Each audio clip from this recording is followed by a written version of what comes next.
नमस्कार बच्चों, मैं हूं अमरेश और आप आ चुके अपने प्यारे परिवार बिहार एजुकेशन नेटवर्क में।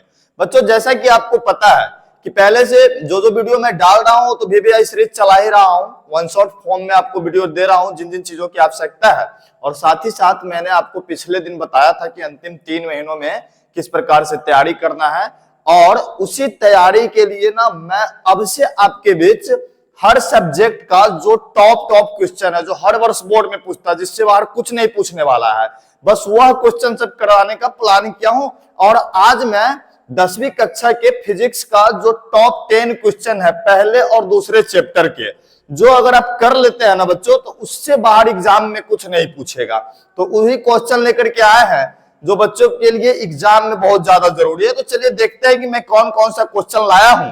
तो यहाँ पर मैंने लिखा है सबसे पहला बच्चा, पहला चैप्टर का एक क्वेश्चन है प्रकाश के प्रकीर्णन।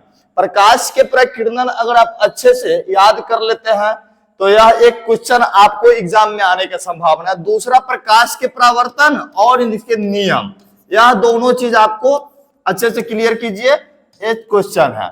उसके बाद F बराबर R/2, जिसको हम कहते हैं गोलीय दर्पण में सिद्ध करे कि फोकस दूरी फोकस दूरी जो होता है किसके, R के आधी होता है।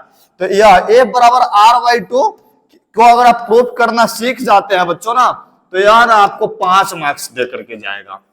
इस बार 5 मार्क्स दे करके जाएगा। यह क्वेश्चन हो गया। और भी आगे हम लिखे हैं, अगर आप 3 चीज प्रूफ मात्र करना सीख जाते हैं तो आपको 10वीं एग्जाम में साइंस के विषय में 5 मार्क्स कोई नहीं छोड़ाने वाला है। उसके बाद जो अगला है बच्चों, किरण आरेख का नियम।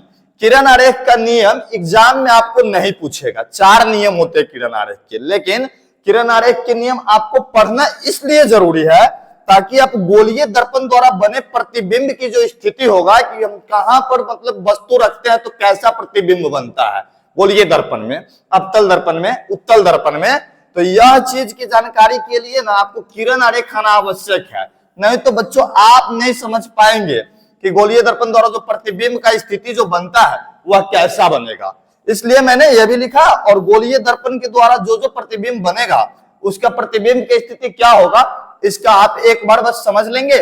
और नहीं होगा तो मैं फिजिक्स वाले सर जो इंजीनियर SVRE सर है उनको कह करके आपको गोलीय दर्पण के प्रतिबिंब की स्थिति पहचानने के लिए बोलेंगे, और वे आपको इस सभी 10 क्वेश्चन का वन शॉट करा देंगे। ठीक है। उसके बाद अगला क्वेश्चन जो है बच्चा, दर्पण सूत्र। दर्पण सूत्र भी अगर पूछेगा ना बच्चा तो ये भी आपको ना मार्क्स कितना देके जाएगा, 5। ये भी 5 मार्क्स का क्वेश्चन है। ठीक है। उसके बाद इतना अगर मतलब 6 क्वेश्चन मात्र अगर आप पहला चैप्टर से करते हैं तो बिहार बोर्ड के एग्जाम में भौतिक में इस 6 क्वेश्चन के अलावा इस बार कुछ नहीं आने वाला है, इसलिए आपको यही 6 क्वेश्चन करना है। और 7वां क्वेश्चन जो है वो प्रकाश के अपवर्तन, दूसरा चैप्टर यहां से शुरू हो जाता है। प्रकाश के अपवर्तन याद कर लीजिए, परावर्तन या अपवर्तन। अगर परावर्तन पूछेगा अपवर्तन या वर्तन पूछेगा परावर्तन, या दोनों शिफ्टों में अलग अलग में करके क्वेश्चन आ सकता है। और उसके बाद अपवर्तनांक या निरपेक्ष अपवर्तनांक, ये चलिए आगे है लेंस के द्वारा। एक तो दर्पण के द्वारा जो बनेगा प्रतिबिंब उसका स्थिति जानना है हमको, और एक लेंस के द्वारा जानना है। तो दर्पण के लिए भी किरण आरेख पढ़े थे तो लेंस का भी किरण आरेख पढ़ लेंगे। और उसके बाद क्या करेंगे कि हम प्रतिबिंब की स्थिति जो है किसका, लेंस का पता लगाएंगे। और एक लेंस सूत्र, अगर लेंस सूत्र भी पूछा ना बच्चा तो ये भी 5 मार्क्स दे करके जाएगा। तो अगर आप मेरे द्वारा बताए गए यह 10 टॉपिक करते हैं तो फिजिक्स में ना जितने भी क्वेश्चन पूछेंगे उसमें से आप आधा तो निश्चित रूप से कर जाएंगे, मात्र इन्हीं 10 टॉपिक से। और मैं जब अगला वीडियो लाऊंगा जिसमें तीसरा, चौथा, पांचवा, छठा चैप्टर का बताऊंगा कि कौन कौन से इंपोर्टेंट टॉपिक है। तो मतलब कि अभी से एग्जाम में लगभग 100 दिन है, और 100 दिन के इस टाइम जो है इसमें ना मैं आपको मात्र ना पूरे फिजिक्स से 30 क्वेश्चन बोल रहा हूं, मात्र बच्चा 30 क्वेश्चन। 30 क्वेश्चन आप फिजिक्स से कर लो, मेरे द्वारा बताए गए क्वेश्चन। 30 क्वेश्चन आप केमिस्ट्री से कर लो, और 30 क्वेश्चन आप बायो से कर लो।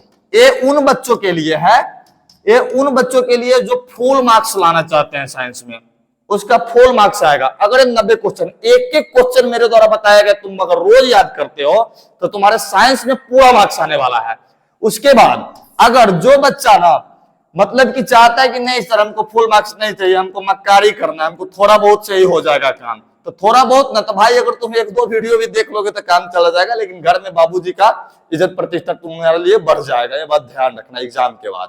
ठीक है, तो चलिए, तो मेरे द्वारा बताए गए 10 क्वेश्चन जो मैं आपको स्क्रीनशॉट दिलवा देता हूं। तो ठीक है प्यारे बच्चों, आपने मैंने जो भी क्वेश्चन बताया उसका स्क्रीनशॉट ले लिया होगा, और मैं फिर मिलता हूं आपसे अगले वीडियो में, जिसमें ना सभी टॉपिक को फिर से VVI जो भी है वो बताऊंगा, और उस टॉपिक का ना मैं चाहूंगा कि आपके बीच वीडियो रख दूं। अगर आपको वीडियो चाहिए होगा तो प्लीज कमेंट कीजिएगा। जय हिंद, जय बिहार।